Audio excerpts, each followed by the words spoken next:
The media would show up, though. The media. Yeah. Then they stop coming, Yeah. okay? So it's not like we doing this under the cover, not a day, or politicians are going around as a committee. We tried very hard to get public input on these issues. This is a beginning, and I'm gonna state it's a beginning. It is. It's a mandate that needs to be taken care of right away. Then we go from here. But yes, the public was invited many times. He had a good committee he put together, came out with some good recommendations, and we're looking at all that. And not to mention, we didn't even act on my committee's recommendation, and that was in 14. So if we was really out, like they said, if I'm really out for taxes, I would have came with it in 15, 16, 17. But the fact is, we kept reverting back to making cuts. How can we, let's try to be responsible before we even get to the situation. And that's what we did. We made the cuts. And we kicked that can. And now there's no more can and no more road. So we have to address these issues. That's before you. I would just ask that you respect the people that have lost their jobs, are on Absolutely. a strict budget. They're in a tight space. It's not getting better Understand anytime that soon. Totally. Okay, thank you. Thank you, ma'am. I appreciate it. And thank you again for coming to that summit. I appreciate it. I remember exactly where you sat. I was handing you the mic. Thank you so much. Councilman Terrio.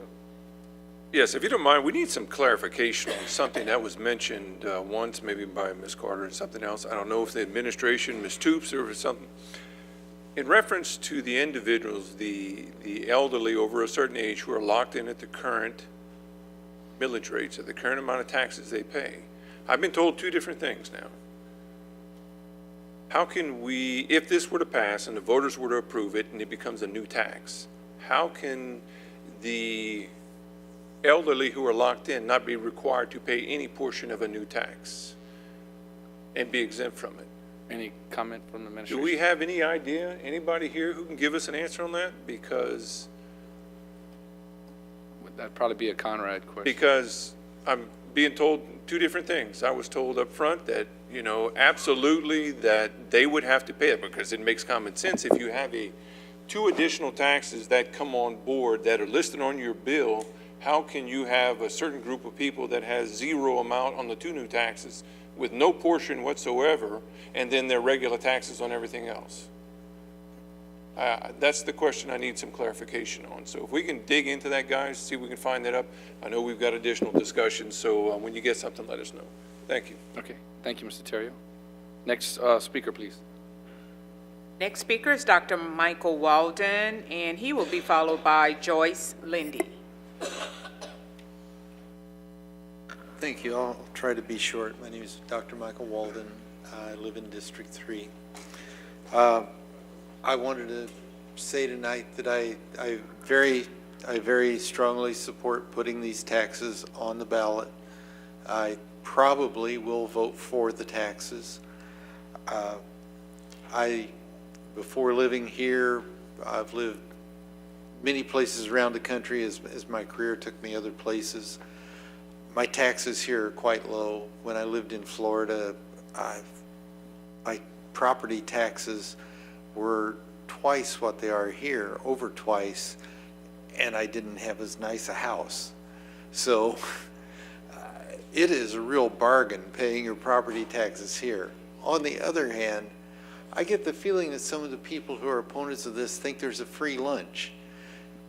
In Florida, we had some really nice roads, you know, and when the city would go out and work on a road, they would take everything down in the daytime so the traffic could go by, and then they'd put it back up at night and only do the road work at night in the dark when there was no traffic.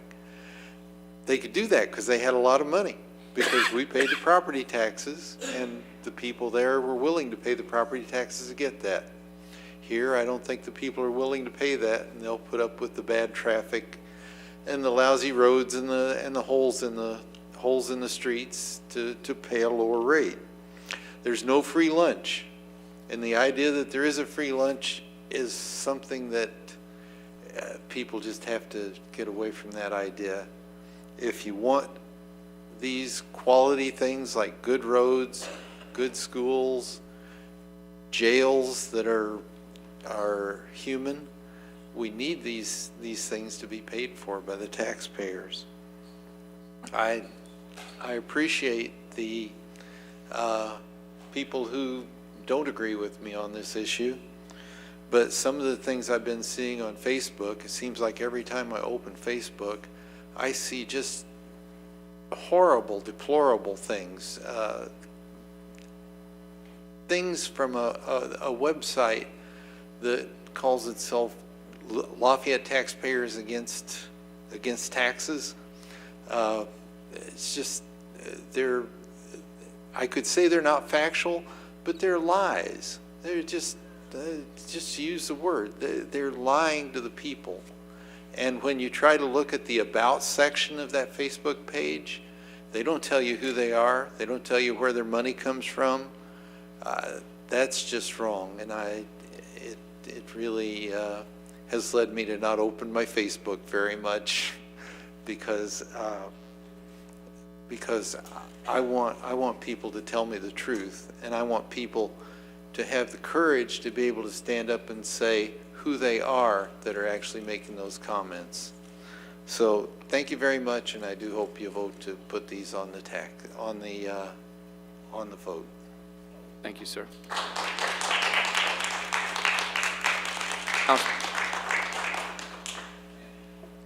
We didn't call you yet. Oh, I'm sorry. It's okay.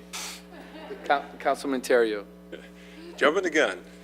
No problem. I've been provided with some information and clarification on the question earlier about the new taxes coming in. If the elderly, veterans, disabled, basically anybody who's had their taxes frozen, yes, it would apply to them and their taxes would go up. It would apply to any resident that has a frozen account, where they're paying in taxes at this point. So wanted to share that. And by the way, Mr. Walden, you said you came from a place where things were very nice, and over here it's a lot cheaper and a lot nicer house.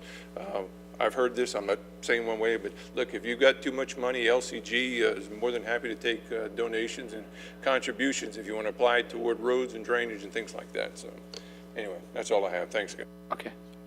Mr. Terrio, can you clarify where you got that information from? The information? Yes, sir, on the Yes, announcement you just made. Our Mayor President, Mr. Robideau, has contacted Mr. Conrad Como, and he confirmed that. Our assessor here in Lafayette Parish. Okay, thanks. Public record, that's good to know. Yes, thank you. All right, thank you, sir. All right. Now, Ms. Linda. Yeah, Joyce Lindy, and she will be followed by our final speaker, Carol Ross. Well, I want to just say good evening, and I do want to thank the gentleman that did work on this committee. I know that's not an easy job. Believe me, for me, it wouldn't be. But I think that I work with a large group of people, as you well know, Louisiana Citizens Action Network, and I hear from a lot of people, and I get their feelings. And while I'm not a numbers person, I do understand their feelings. One of the things that we talked about or was mentioned earlier, the ink wasn't even dry on the April 28th ballot. In fact, it was 7 days in the future when the press conference was called on April the 21st, announcing a proposal for 3 more taxes. Just for myself, that didn't set too well, and it didn't set well with many of the people that I communicate with.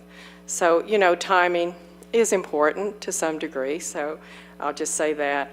I do appreciate the work that you all did, but I do feel that a balanced committee, including 2 Republicans, I know it was 3 Democrats and 1 independent, I believe, that served on the committee, and if we could have had 2 Republicans on the committee, I think it would also go over better, or even all of you. And like I say, I'm sorry to say that I didn't hear about the meetings prior to this.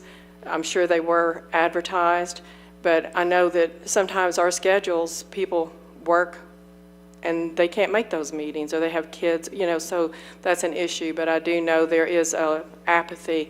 And I think one of the reasons for the apathy is the fact that a lot of the citizens have lost faith in their government, and that's a very unfortunate thing. They feel like their vote does not count, and their voice does not count. So moving on, one large property owner and friend that I know stated that to increase property tax income, you do it by building infrastructure and by reducing regulations. He stated, too, that his taxes on one project increased from $2,000 to $150,000 in 3 years. That's on one project. That's a lot of money for somebody, and it doesn't matter if it's a business or a rental property, it's going to be passed on to the people that pay those rents. I did attend the April 21st meeting, and as a novice, I found the answers very confusing. I understand the money is allotted by the state, or, you know, that's the way it is. But for me to come and understand in an hour what you all are going through, I can't do it. But I will say this, from a standpoint of the taxpayer, money is money. It's money in my bank account, it's money in my husband's bank account, and if I need money, he's going to have to shift it over. So, so the LG Council, I think that sometimes you might need to allocate the money where needed, and I know that's not an easy process, but I do know that I think the mosquito control, didn't they move some money over to the animal shelter one time? So that's one thing that I would like to talk about. The other is, I think that it's an oversimplification to say that there's just $40 million laying around in the library fund.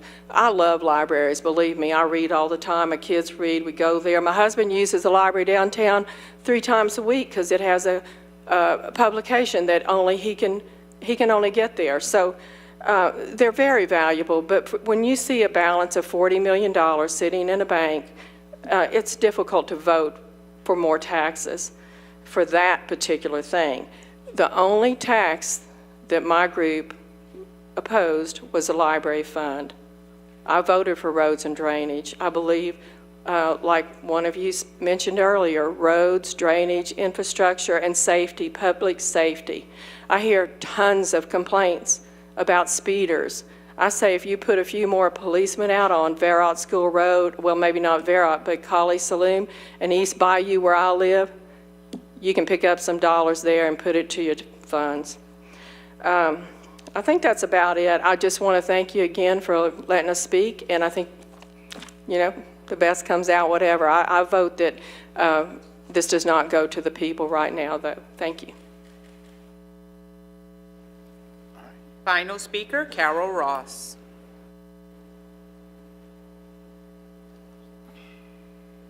I appreciate this time. Carol Ross, District 8. So I know quite well that these taxes are going to be put for the voters to vote on. Understand that.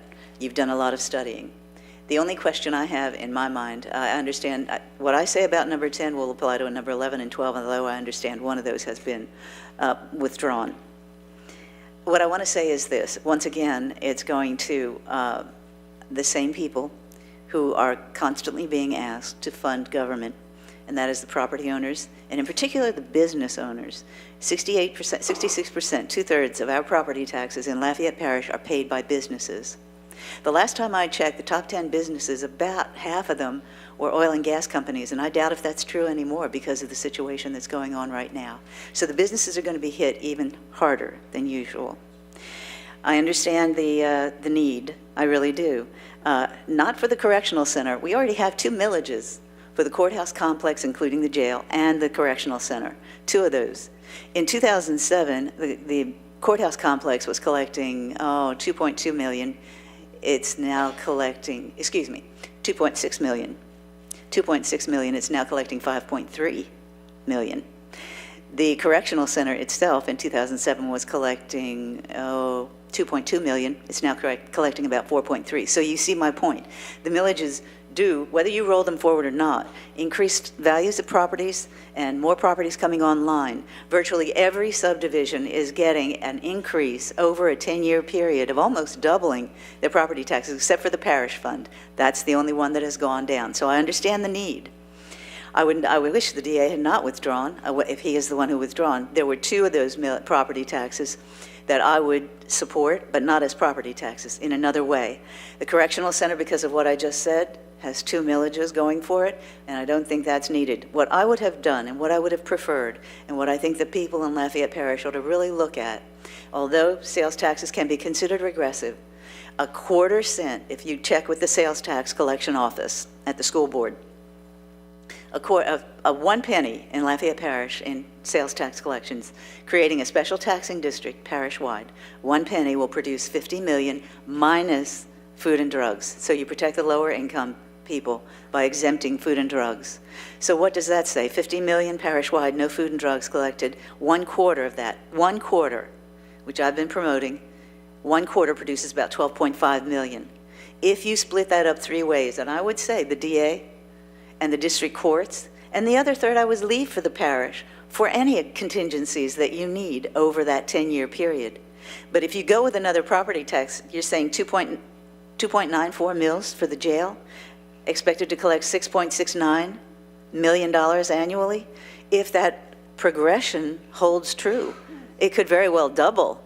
That's more money taken out of the economy, which can barely stand it right now. So I'm saying, I would love you to reconsider this. I understand these are going to go on the ballot. I have no doubt about that.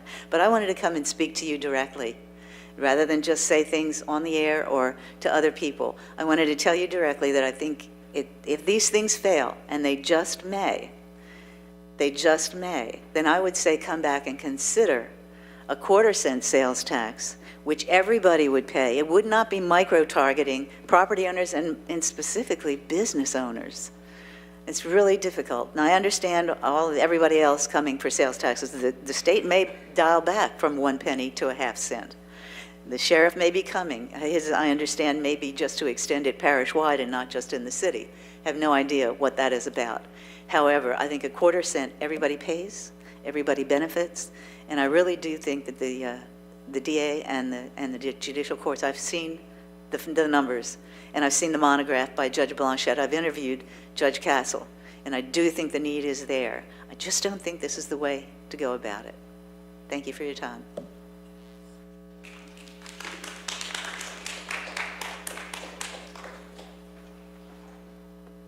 That's good information. I kind of wish you would have been there all these years to kind of give us your input, you know, instead of waiting to the last minute. But you got a good point. I listened to your radio show and I understand. And, you know, we'll see what happens. But I appreciate you coming out and I appreciate you expressing your thoughts. Councilman Boudreaux. Thank you, Mr. Chairman. Just a couple of things. First of all, as we starting to approach time to vote on this first initiative here, I would just like to say to you, as chair of the council at this time and the work you've done, Councilman Kunkin Castillo, the time that I spent with you guys on these matters, I certainly appreciate in the diligence that was put out over the years. And I don't know if everybody could appreciate how this hasn't been a 30-day process or a 1-year process. It has spanned over multiple chairpersons in addressing finance issues. But one thing that became evident today by the comments of those who approached the mic, and I think one person even admitted to it, is that a lot of this is very, very difficult to understand. And that's because the public does not engage this as often as we do. But we understand it. We understand it. And what happens, Councilman Castillo kind of coined the term for this purpose about kicking the can down the road, like previous councils have done, because they had this reserve to go into. And that was the thing. I remember when I got fired from my job, I had to go into my reserve. I didn't have the job at that point to just keep living. So I was being able to meet my demands, but I was using my reserve. What this government has done on the parish side is dip into the reserve in the spirit of not doing anything, and now the reserve is gone. So that just is not an option for this government anymore. So I would say to my fellow council members, those of you who have been through budgets, whereas our constituency who does not understand, vote and talk to them and make them understand that, because you know it, they may not know it, but you know we can't use city monies to correct parish problems. And I understand they don't get that, but we know it. And when we talk about the courthouse complex, in the jail, how the misleading there, and how we have cut back and we haven't been able to keep up with the damages that are being done at the jail, our jail. We know that. We know the cost through these budget processes. You know, I was going to bring up the bond attorney, but I'm not even going to waste the time to do so. But somebody talked about the timeline. The ink wasn't dried on the paper. That's not our dates. We know that. And I think if we vote properly and with courage, and then we explain why the announcement was made on that date, is because that was the last opportunity to make the announcement to meet the deadlines that the state put into effect to be on a November ballot. Speaking of courage, we didn't duck outside of November. When we know there's a congressional race, we thought it was an honorable thing to do. We're not going to run. We're going to try to select where the greatest turnout is going to appear. We could have ducked off and waited until December or March.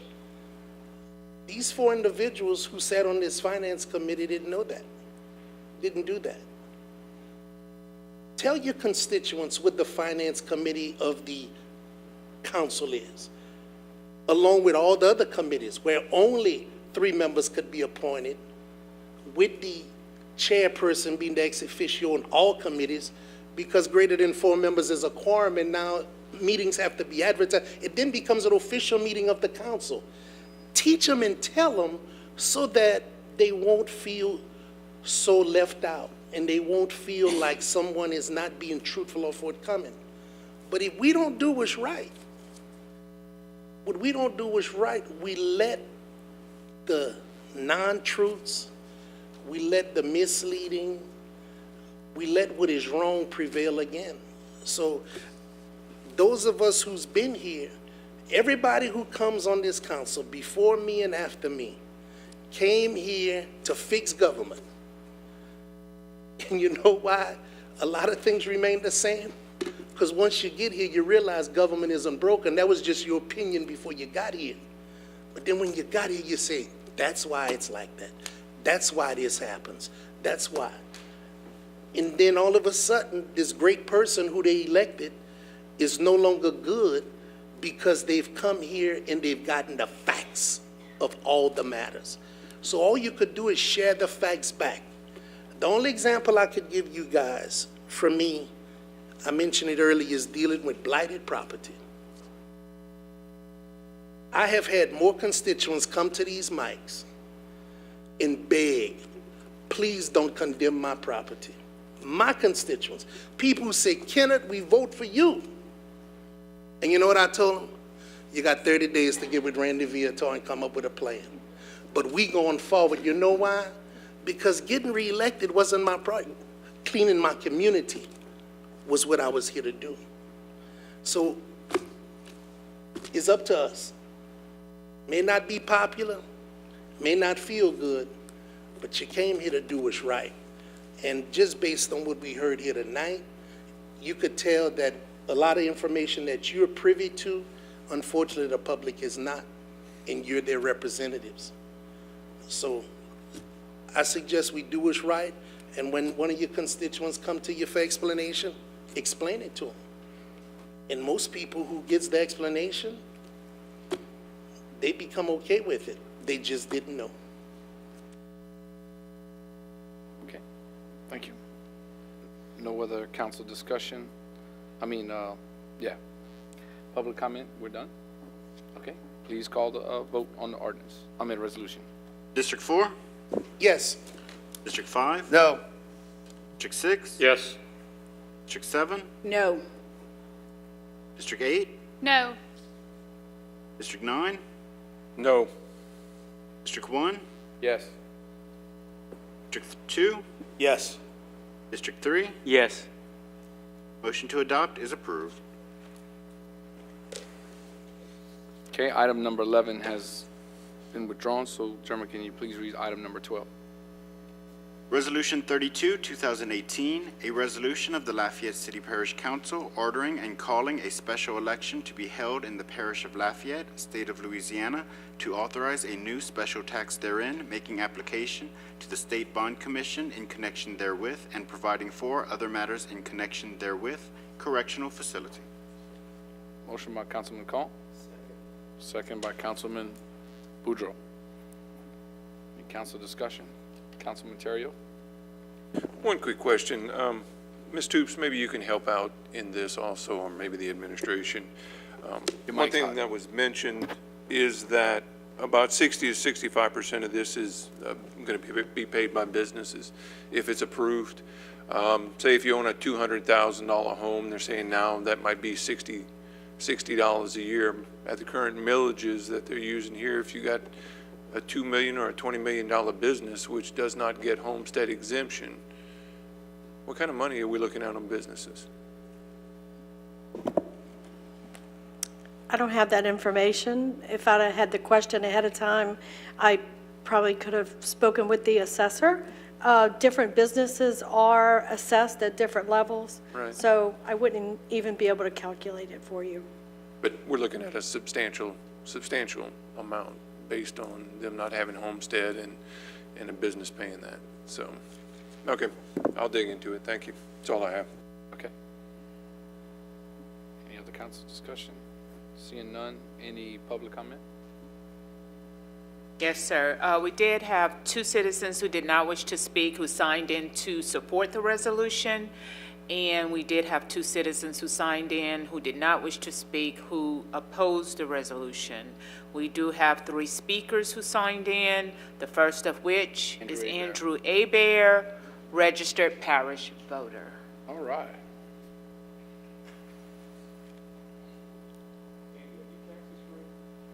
No, sir. The taxes aren't frozen. They freeze the assessed value of your house. So if you're an elderly, that you can do. Mr. Nakan, Sir? I appreciate where you were coming from with your comments about your character and character assassination. I got the T-shirt, been wearing it for a number of years, and am proud of it. Yeah. So I appreciate where you're going and where you're coming from. Thank you. When I worked for the utility department, one of the things I used to tell all the customers was it's no longer how much money you make, it's who gets it and why. So I turn around and ask every time you ask for taxes, the why, which is the why in Lafayette missing. So I ask everyone out there to consider what you're proposing and seriously look at the details of it. I think that's a wise move, and I think you need to educate us on those needs and why it is there. I know you will free up some funds in the parish general fund for different things, and I would like to know what that freed up money would be used for. Because if you take it out, you're going to have some extra money, and the general fund can be used on anything you want, as I understand. So I'd like to kind of get an idea of what that's about. And like I said, it's not how much money you make, it's who gets it and why, so I will pass on the savings to you. All of you know that the temperature is going to get up to 95 degrees the next couple of days. I suggest you change your air conditioning filter right now so you get 100% efficiency out of it, in which case you'll have shared money. You'll have money to put in your account. Now, I know Terry Huval might not like the savings that we're getting, but that's a way to earn money. So I'm trying to figure out, maybe I should offer a course on how to lower your utility bills. Since I worked for the utility company for 5 years doing building energy analysis and gave people ideas how to save money, or let's say spend it intelligently on wise use. And that's a way to put money in our pockets so we can say, well, maybe I do have the extra $80 a year to afford these extra taxes. And that way support ourselves. And we become a better community because we're all working together. And I think that's what we need to work for. I was hoping you'd pass or think about the sales tax, because see, that would be Lafayette Parish 1's first sales tax district, in which case you're now merging the two governments, which the Constitution says you absorb the debts. That would be the way to do it. So I appreciate your consideration and thoughtfulness and time. And I especially appreciate those people that come up here and comment, because they don't get paid to study a lot of this. They do this on their own. They take their time to come here and express themselves to you. So I appreciate them for coming here and voicing their opinions and getting everybody to the table. So thank you, citizens of Lafayette. Councilman Cone? And Andy, we always welcome your participation and your comments. I would make note that on July 24th, we will be presented with a budget from the administration which will detail where where they will suggest we put the money from the general funds into parish administration. We also begin budget reviews on July 26th, and you're more than welcome to join us. Okay. Next speaker. Next speaker is Joyce Lindy, and she's followed by Carol Ross. I'm not sure if they're still here. They left the building. Okay, and there are no more speakers. Okay. All right. Call the vote. District 5? No. District 6? Yes. District 7? No. District 8? No. District 9? Nope. District 1? Yes. District 2? Yes. District 3? Yes. District 4? Yes. Motion to adopt is approved. Resolution 33, 2018, a resolution of the Lafayette City Parish Council authorizing the submission of an application with the Louisiana Commission on Law Enforcement for a 2017 Stop Violence Against Women Act grant for the Lafayette Police Department. Motion by Councilman Bellard and a second by Councilman Castile. Any council discussion? Seeing none. Public comment? We do have one speaker, Eden Abraham. Okay. Mr. Eden? Oh, Mrs. Eden, I'm sorry. Is it okay if I address the council with hat? Yes. Okay, just making sure. Okay. I am a registered voter, and I am a constituent of District 3.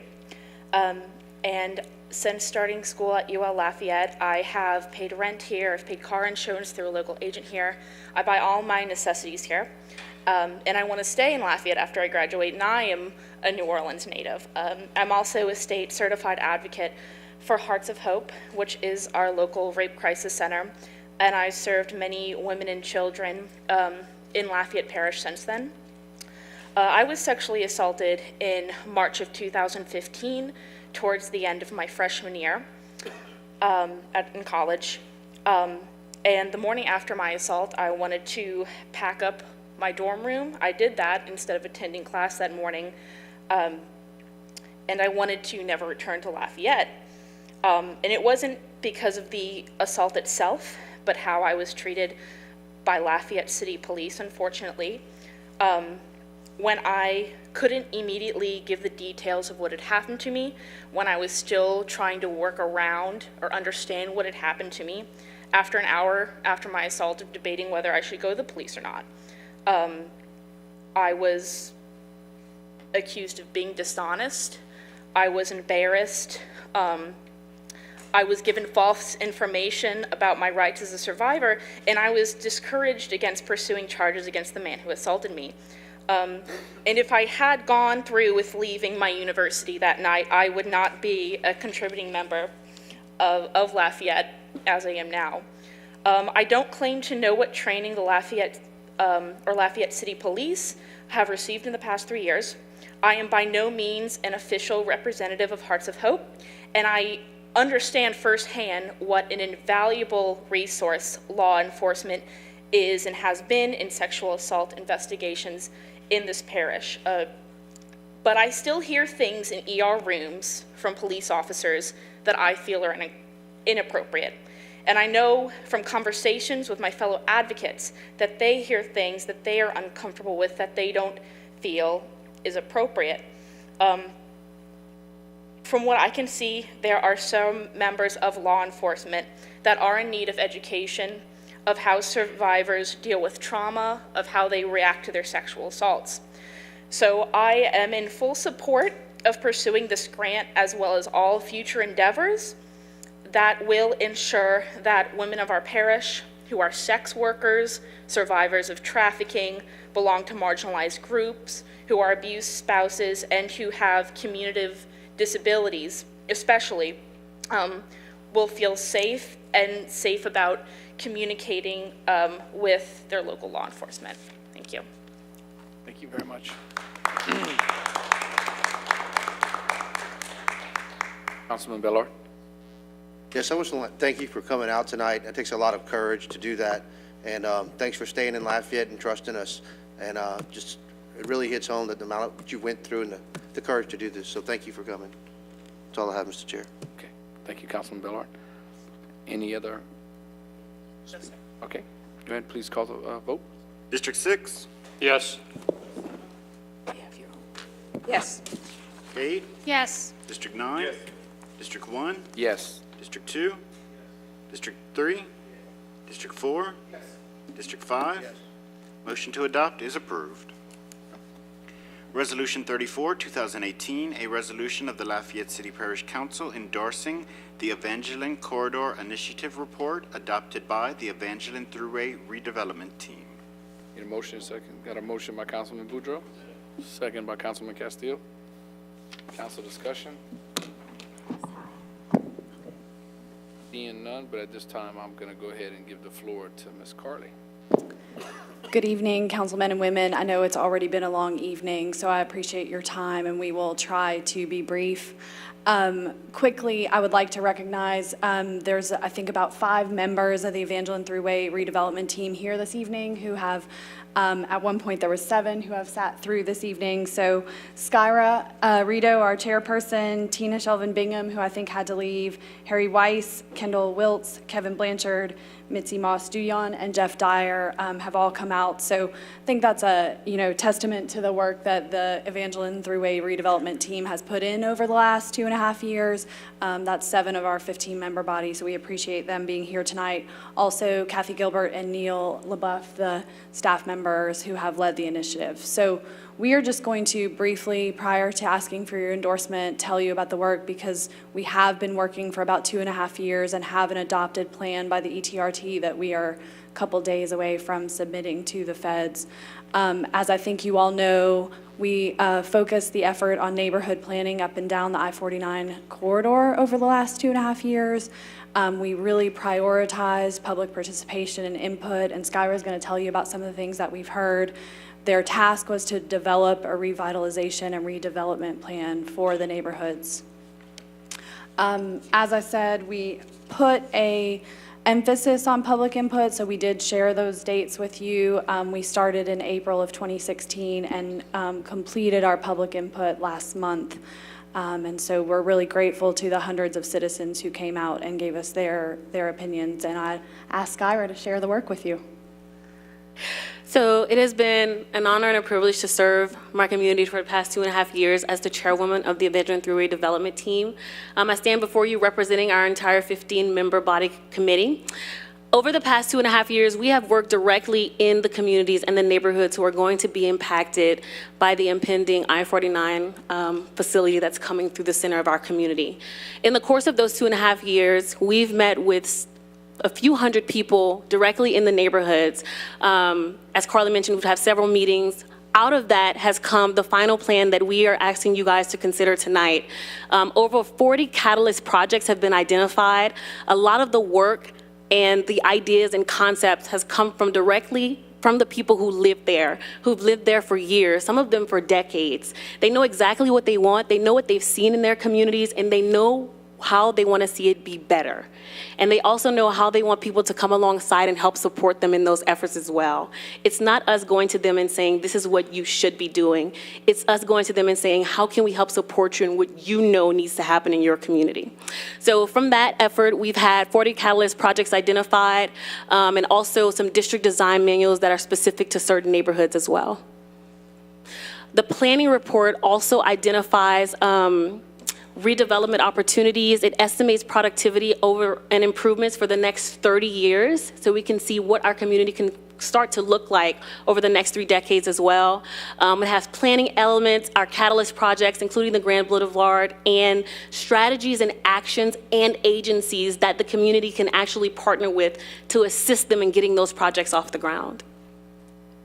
The district design manuals, we had identified about 5 areas in the community that we were focusing on: Sterling Grove, Macomb, Bizet, the Vermilion District, the North District. Which one am I forgetting? Downtown. Downtown. Sorry, Jeff. So each district has its own design manual that are very specific to the challenges that are in that specific area. And it helps to identify different ways that you can address those challenges and how to do that. We've specifically pulled out 3 of the catalyst projects in those districts and showed people how they can actually work to start implementing some of those plans from a grassroots level, and also how they can intersect with government and EDO organizations to help make them happen as well.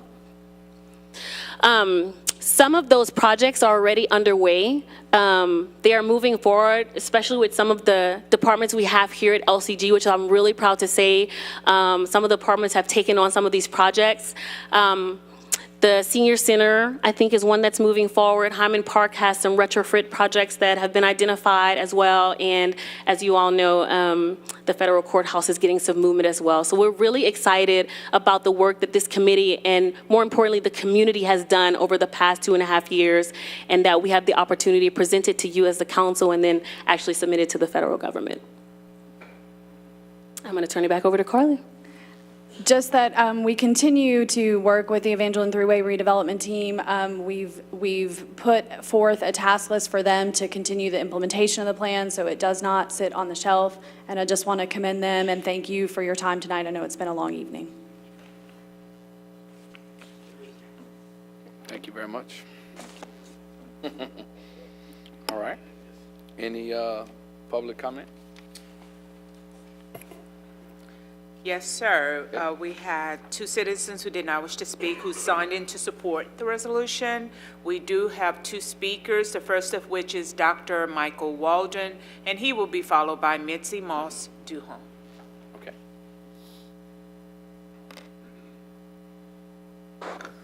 I am again Dr. Michael Walden, resident of District 3. I did get the opportunity to participate in the meetings that the ECI group held, and I applaud the energy and the excitement that many of the city employees and contractors seem to feel about this. But much of it, to the public that was there, I think felt insincere. My wife just came home yesterday and said, when is the city ever going to cut the grass along Evangeline Thruway? The city can't seem to cut the grass. This was actually one of the complaints that we heard over and over again at the meetings. The city doesn't maintain their own property within the Evangeline corridor. It seems like it's not a high priority to the city to take care of these things. We've got keeping the grass mowed. There's the old abandoned well across from the recreation center on Mudd Street that, you know, it's just, the fence is rusting and it just doesn't look good. There's the old Grant Street power station that we need to do something about. So many of these things, there's a feeling of insincerity, and how much money was spent to do this planning project, much of which probably will never get done. And so many things could be done.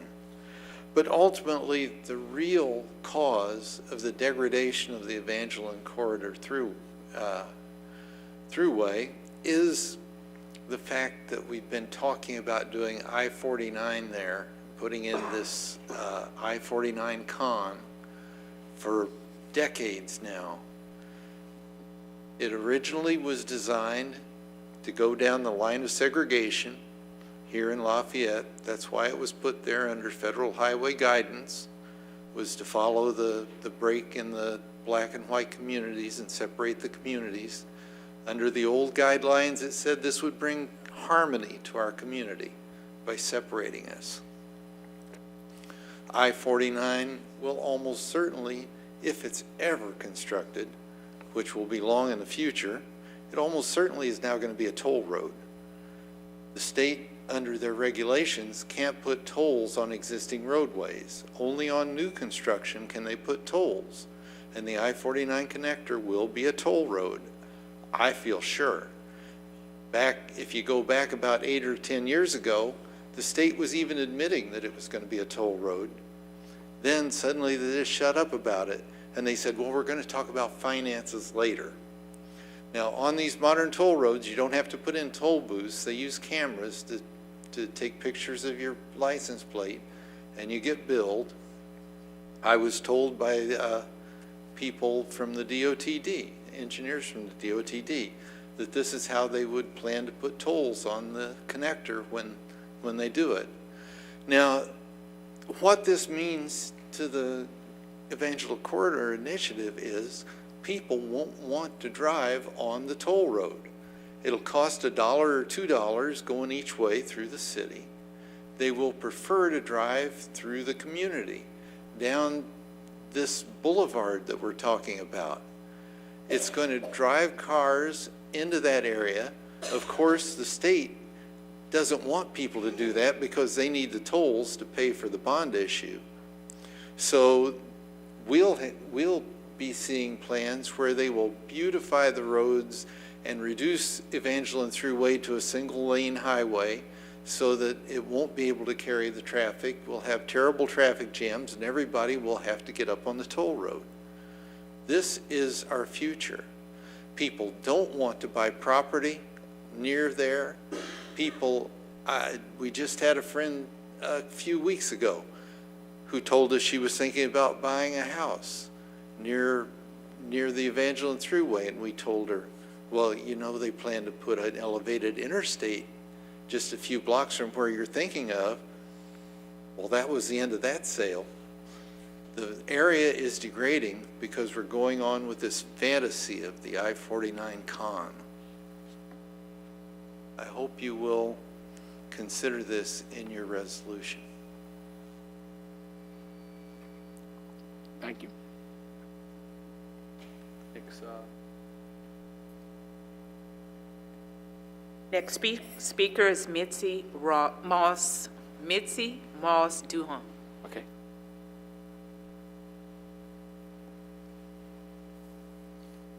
And I think I'm the last one. I know y'all are happy to see my face. Again, my name is Mitzi Moss Duhon. I'm in District 3 with Pat Lewis, and I want to thank him for my involvement in the ETRT project. But I'm not speaking on behalf of just the ETRT project. I'm going back decades before Evangeline Thruway was even there. And to say that our project was about the construction of I-49 is misunderstood. That is not what the purpose of our project, of the ETRT. It is the impact. Having been personally affected by the impact of the Evangeline Thruway, following CODA, for those of you that remember, citizens of District A, following Rebuild North Lafayette, following the Lafayette North Plan Coordinating Team, we're talking generations have come before me, and I'm hoping that this is the last committee I'm on. Just to, if anything, and this is what got me involved in this project to begin with, was because of the impact the Thruway had in that area, in our corridor. And every time I see a survey, and if any of you are reading the same things I'm seeing, when people ask what they love about Lafayette, what they want to really develop, it always seems to go to downtown, which is also impacted by this. Our committee was charged with the impact. We're not looking at whether it's, we have commented, needless to say, we have preferences, needless to say, but we don't have control over that. The only thing our hands and our input was in control of is the impact. So we are basically being similar to what the library is, good stewards of maybe not so much money, but good stewards of ideas and vision. So I ask you to support this because I've watched this committee for 2.5 years, but I promise you it wasn't the first, but I pray to God it will be one of the last. Thank you so much. That was it? Okay, no more public speaking. Call the vote, please. District 7? Yes. District 8? Yes. District 9? Yes. District 1? Yes. District 2? Yes. District 3? Yes. District 4? Yes. District 5? District 6? Yes. Motion to adopt is approved. Right, now moving to ordinances for final adoption. Chairman, please read. Ordinance 59, 2018, an ordinance of the Lafayette City Parish Council declaring the building or structure located at 231 Guidry Street, Lafayette, Louisiana, owned by Carney R. Hall Nolan, James Arthur Nolan III, and Alice Lynn Nolan, care of Gerald J. Block, attorney appointed, to be dilapidated and dangerous to the public welfare and ordering the condemnation of same. Motion by Councilman Terrio, second by Councilman Castillo. Not seeing any council discussion. Any public comment? No, sir.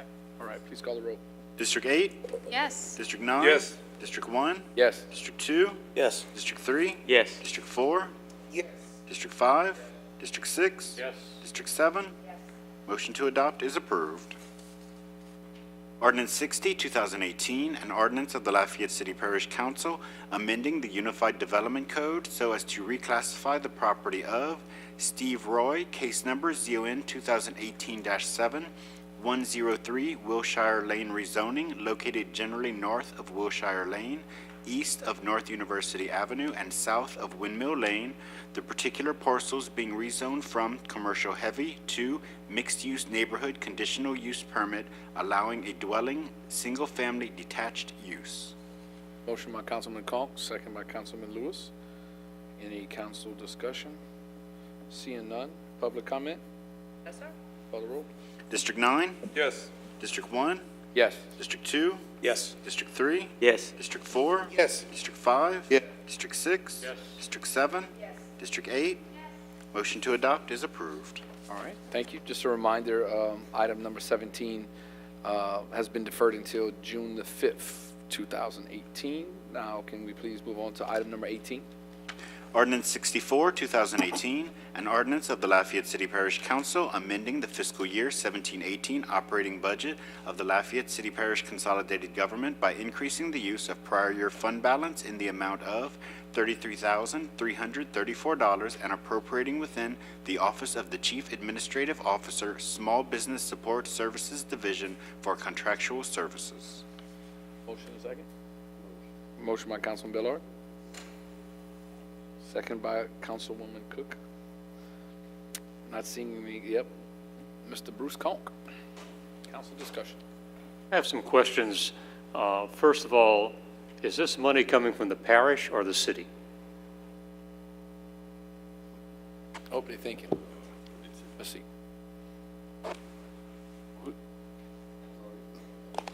Laura, your mic is hot, and Mayor President, your mic is hot too. All right, thank you. City general funds. City. 100% city general fund.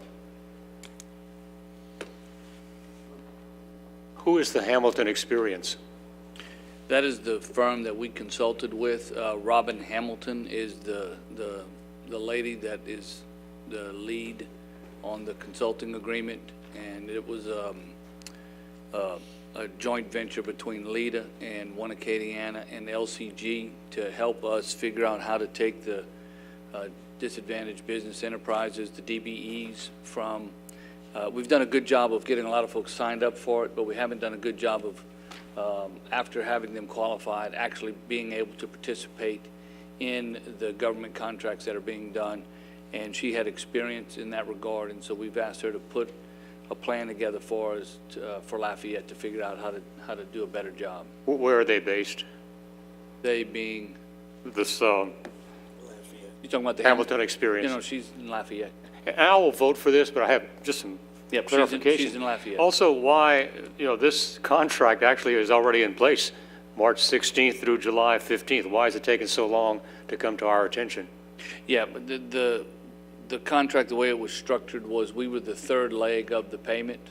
It was a $100,000 contract that it was a third, and so once it got to the point where it was the steps were being completed, we had agreed to be the last leg of it to make sure that everything that all the thresholds were being met, and so that's why. No other reason. There's a confidentiality clause in there, and I can understand that the work product, say, being provided by LIDA could be considered proprietary and therefore kept in confidence. But I'm curious, will the council be briefed and will the work product be made available at the conclusion of this study? Yes, it'll be a public document. Okay, thank you. Yes, sir. Okay. All right. Any other council discussion? Seeing none. Public comment? Okay, please call a roll. District 1? Yes. 2? Yes. District 3? Yes. District 4? Yes. District 5? Yes. District 6? Yes. District 7? Yes. District 8? Yes. District 9? Yes. Motion to adopt is approved. Ordinance 66, 2018, an ordinance of the Lafayette City Parish Council authorizing the Lafayette Mayor President to enter into negotiations and initiate such preliminary legal processes as may be required to enter into a lease agreement relative to that certain parking lot located at the corner of South College Road and Passa Place, formerly known as Auditorium Place, to lease such property to execute any documents necessary, convenient, or desirable to accomplish the purposes specified herein and to provide for other matters related thereto. Need a motion and a second? Councilman Conk on the motion. Need a second? Second by Councilman Castillo. Council discussion. Councilman Terrio. Who do we have who can speak on this? Or maybe the administration committee? I think Sinead would be there, but I'm here. Just a real question. Yes. Quick question. In dealing with the parking lot, what are y'all planning on? We're looking at a lease of a parking lot here, Yeah, that's the parking lot. right next to Possum. Right, the old The old Center Cinema. parking lot. That one. We It's had an with Lafayette application. General. And what are the Lafayette plans General. for it? I'm sorry, What are the plans for it as for the lease? just for parking, that they would, Monday through Friday from 7 a.m. to 7 p.m. on a non-exclusive basis is where we're at right now. Oh, you see, you stayed with it this I'm long, I gonna, had to make we're sure. gonna, we're gonna have to advertise so that anybody else who's interested could also bid on it as well. And, we have got a, fair market value of the rental rate, which is $88,550 Okay. annually. So you made the point anybody else would be able to bid on it also? They certainly can. Okay, very good point. Thank you. You stayed here this long, I want to make sure you could talk. Well, thank you. That's all I have, guys. Thank you. All right. Not seeing any other council discussion. Any public comment? Please call a roll. District 2? District 3? Yes. District 4? Yes. District 5? Yes. District 6? Yes. District 7? Yes. District 8? District 9? District 1? Yes. Motion to adopt is approved. Ordinance 67, 2018, an ordinance of the Lafayette City Parish Council amending the fiscal year 17-18 operating budget and adjusting the manning tables of the Lafayette City Parish Consolidated Government to reflect a change in salary for a Civil Engineering Aid Specialist 2 position within the Public Works Department, Capital Improvements Division, Project Control Section. Motion by Councilman Bellard, second by Councilman Terrio. Any council discussion? Seeing none. Public comment? Please call the roll. District 3? Yes. District 4? Yes. District 5? District 6? Yes. District 7? Yes. District 8? Yes. District 9? District 1? Yes. District 2? Motion to adopt is approved. Ordinance 68, 2018, an ordinance of the Lafayette City Parish Council amending the fiscal year 17-18 capital budget of the Lafayette City Parish Consolidated Government by transferring $26,508.31 from the RPL AC Units PW Yard Phase 2 project to the RPL Repair AC project used on an as-needed basis for various Lafayette Consolidated Government AC repairs managed by the Public Works Department Facilities Maintenance Division. Got a motion by Councilman Terrio? Second by Councilman Conk. Council discussion. Is that related to the air conditioning problem we had here tonight? No? Okay. Per Mr. Andy Abear, I think we need to check our filters and make sure that we blew a fuse. We could save some money, I think. All right. I'm not seeing any other council discussion, any public comment. Seeing none, please call the roll. District 4? Yay. District 5? Yes. District 6? Yes. District 7? Yes. District 8? District 9? Yes. District 1? Yes. District 2? District 3? Motion to adopt is approved. Ordinance 69, 2018, an ordinance of the Lafayette City Parish Council amending the fiscal year 17-18 operating budget of the Lafayette City Parish Consolidated Government by adding an equipment operator for apprenticeship promotion in the Public Works Department Drainage Division. Need a motion? Second. Motion by Councilman Terrio, second by Councilman Bellard. Any council discussion? Seeing none, any public comment? Call the roll. District 5? Yes. District 6? Yes. District 7? Yes. District 8? Yes. District 9? Yes. District 1? Yes? District 2? Yes. District 3? Yes. District 4? Yes. Motion to adopt is approved. Ordinance 70, 2018, an ordinance of the Lafayette City Parish Council amending the fiscal year 17-18 operating budget of the Lafayette City Parish Consolidated Government by authorizing the increase in revenues in the amount of $190,500 received from the U.S. Department of Housing and Urban Development through the Louisiana Housing Corporation for the Emergency Solutions Grants Program, appropriating within the Community Development Department and decreasing the use of City General Fund prior year fund balance by $5,500, recognizing the administrative fees to be received from this grant. Motion by Councilman Bellard. Second by Councilman Boudreaux. Not seeing any council discussion, any public comment? No, sir. All right, please call the roll. District 6? Yes. District 7? Yes. District 8? Yes. District 9? Yes. District 1? Yes. District 2? Yes. District 3? Yes. District 4? Yes. District 5? Yes. Motion to adopt is approved. Ordinance 71, 2018, an ordinance of the Lafayette City Parish Council amending the fiscal year 17-18 operating budget and adjusting manning tables of the Lafayette City Parish Consolidated Government by deleting one annexation coordinator position and adding one planner 2 position within the Development and Planning Department Development Division. Motion by Councilman Conk, second by Councilman Boudreaux. Not seeing any council discussion, any public comment? Please call the roll. District 7? Yes. District 8? Yes. District 9? Yes. District 1? Yes. District 2? Yes. District 3? Yes. District 4? Yes. District 5? Yes. District 6? Yes. Motion to adopt is approved. Ordinance 72, 2018, an ordinance of the Lafayette City Parish Council amending the Lafayette City Parish Consolidated Government Code of Ordinances, Chapter 78, Streets, Sidewalks, and Other Public Places, Article 7, Push Carts, Outdoor Dining, and Outdoor Merchandise Display, Section 78-401 through 78-433, and enacting Section 78-434 to allow for parklets in areas zoned downtown and to provide for related matters. Motion by Councilman Lewis, and I got a second by Councilman Conk. I'm not seeing any council discussion light up. Oh, yes, we do. Councilman Terrio? Yes, who do we have speak on that?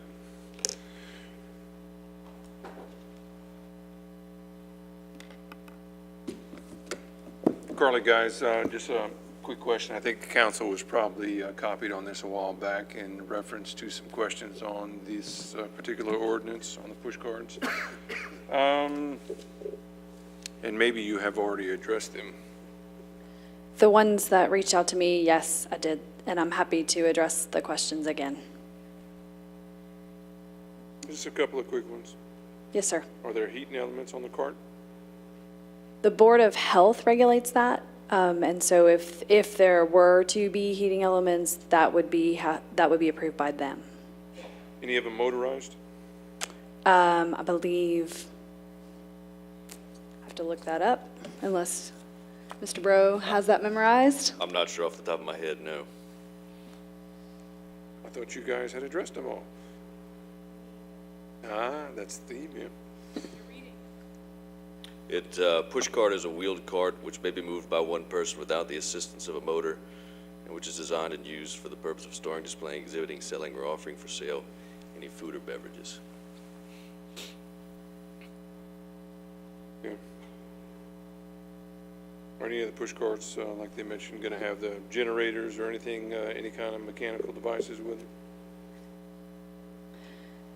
That would depend on what the push cart is selling in terms of what they need, but it would all be, you know, in line with Board of Health regulations.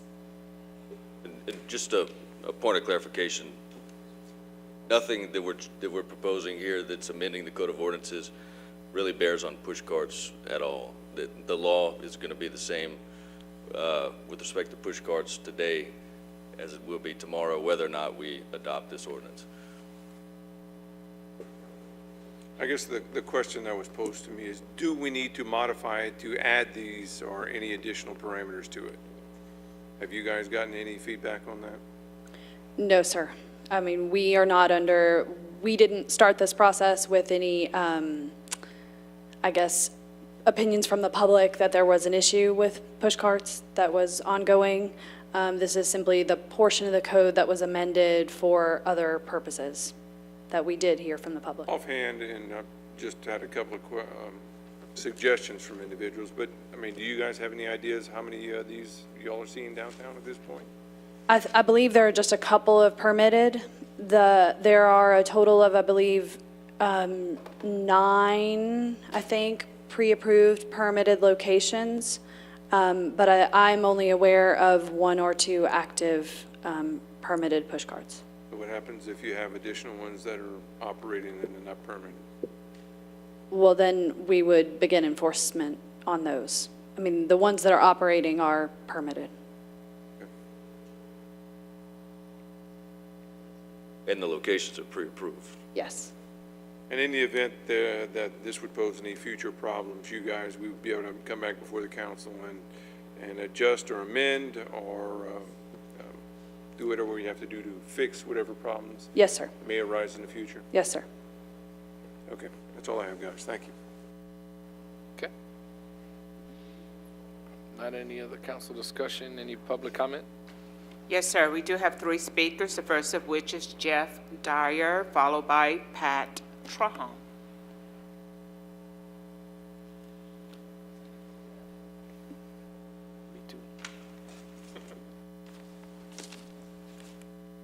Good evening, Council. I know you've had a long night. I just want to let you know that we are supportive of this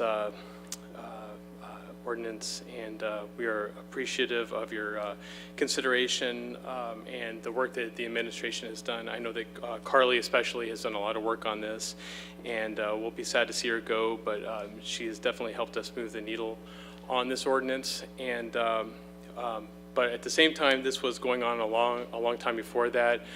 This is very central to our downtown action plan, bringing vibrancy back onto the street, and also better managing our downtown Main Street environment. So again, I just want to voice as a part of the DDA, voice our support of this, and I'm happy to answer any questions you might have. All right, thanks. Thank you so much. All right. Next speaker is Pat Trahan, and he is followed by the final speaker of the night, Dr. Michael Walden. I'll pass. Mr. Dyer covered my issues. Thank you. Final speaker, Dr. Michael Walden. He said he passed. Oh, I'm sorry. Thank you. Dr. Michael Walden, District 3. I was asked, as I stepped outside for a moment, by Ms. Stephanie Cornet to come up and comment on this. She has health problems and couldn't stay here. But I certainly do agree with her concern. In many cities, they have outdoor dining, things along the street, but we need to be cognizant of the pedestrians, and especially the disabled pedestrians, people in wheelchairs who need to move along the street. It could easily turn out that even if there were some way to get a wheelchair down the sidewalk, it may not look like you can get your wheelchair down the sidewalk when there are tables and push carts out in your way. I would hope that you could clarify in this law and in your comments that the public's right to walk and to use wheelchairs, to move up and down on the sidewalks will not be impeded by any of these things and will not be allowed to be impeded. I'm often a pedestrian walking all around the city. I'm going to be walking home tonight after this meeting. Frequently, we see things like telephone poles in the middle of the sidewalk. Tonight, you approved the ECI plan. One of the things there in that plan is to have better sidewalks and to make it easier for pedestrians and disabled people to go up and down the sidewalk. So I think it's very important that also in this ordinance, you make it very clear that we won't impede people with disabilities having access to our downtown. Appreciate it. Carla, you want to come speak about the 5 feet required clearance maintain? Yes, there is a provision in the code to maintain 5 feet of clearance in the sidewalk, which is the regulated width of the sidewalk per our development codes. Okay. Thank you so much. And that was. The what? No more speakers. No more speakers. Okay. Was you shaking the head? Just say no more speakers. Oh.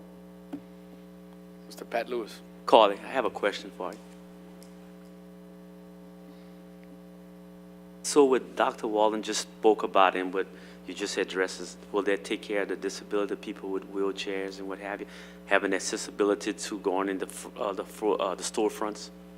I believe so. I mean, they will not be able to impede the storefront. They will be required to make 5 feet of clearance. We will approve the plans. So we will certainly have that in mind and be able to accommodate those with disabilities. Yes, sir. Okay, thank you. Thank you.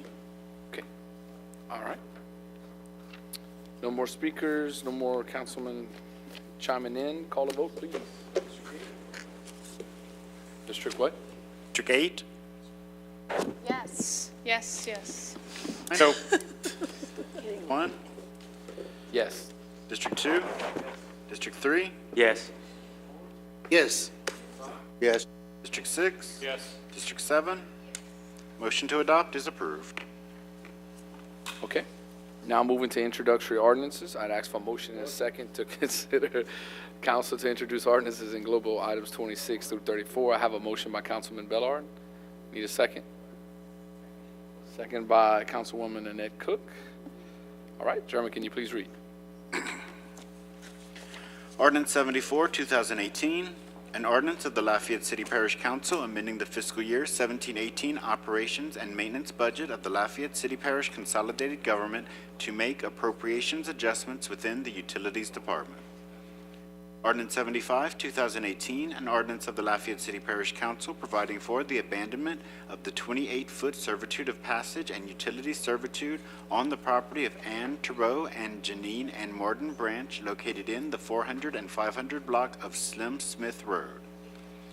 Ordinance 76, 2018, an ordinance of the Lafayette City Parish Council authorizing the Lafayette City Parish Consolidated Government to sell 45 surplus golf carts which are no longer needed for public purposes to Ben Nelson Golf and Utility Vehicles, LLC, for a total bid price of $78,750,000, as per the attached list.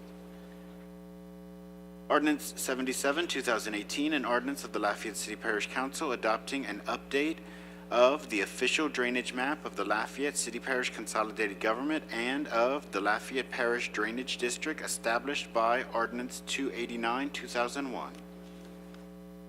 Ordinance 78, 2018, an ordinance of the Lafayette City Parish Council declaring the Longenay Road, Lateral 1 Bayou Bayou St. Clair Bridge Replacement Project a public necessity and authorizing the acquisition of the necessary rights-of-way, immovable property, and other property rights requisite to the construction of said project either on an amicable basis or through the use of the expropriation process if necessary.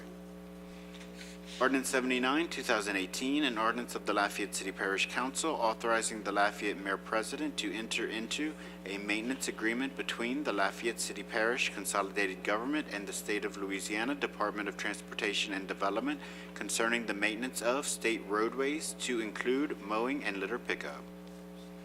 Ordinance 80, 2018, an ordinance of the Lafayette City Parish Council authorizing non-warranty donation of the property at 422 Madison Street to Habitat for Humanity pursuant to Louisiana Revised Statute 472205. Ordinance 81, 2018, an ordinance of the Lafayette City Parish Council authorizing non-warranty donation of the property at 521 South Magnolia Street to Habitat for Humanity pursuant to Louisiana Revised Statute 472205. Ordinance 82, 2018, an ordinance of the Lafayette City Parish Council declaring the building or structure located at 236 East Clinton Street, Lafayette, Louisiana, owned by Verna May Catalan Burney, care of Gerald J. Block, attorney appointed, to be dilapidated and dangerous to the public welfare and ordering the condemnation of same.